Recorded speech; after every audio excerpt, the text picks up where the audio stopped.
Good morning, Holy Trinity. It is Wednesday of Holy Week, and as Deacon Brett informed me this morning, it's traditionally known as Spy Wednesday.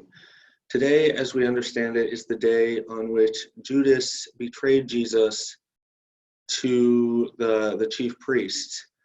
And it's one of the reasons why traditionally Catholics have actually fasted not only on Fridays, but also on Wednesdays. Traditionally, Friday is obviously the day that Jesus died, and the fasting is, taking part in the suffering of Jesus's death.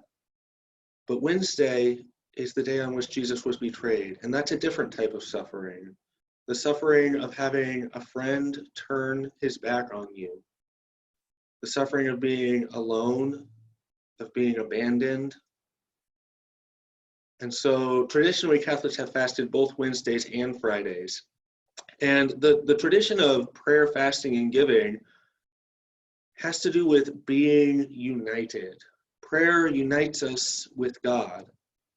Fasting actually unites us with those who suffer. And it's a willingness to take on some suffering of our own to unite us to other people who suffer. And giving obviously unites us to those who are poor. So uniting us with God and uniting us with the people who God loves, the poor and the suffering. That's what those practices are all about.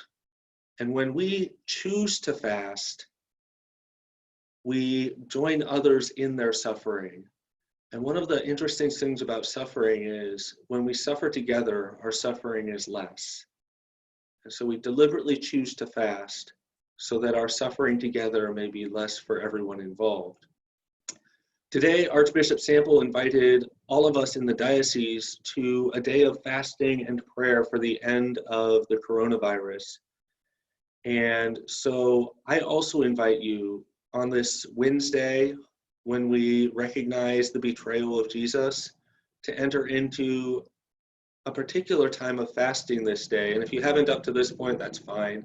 But figure out some way of fasting today, so as to be united in prayer with the entire church, with the entire world, for an end of this suffering.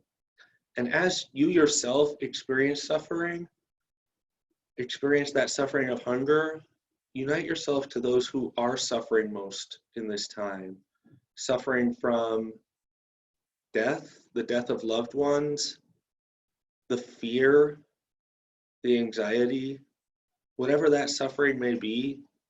Unite the sufferings of your fasting to others' sufferings, so that through the power of God, their sufferings may be less.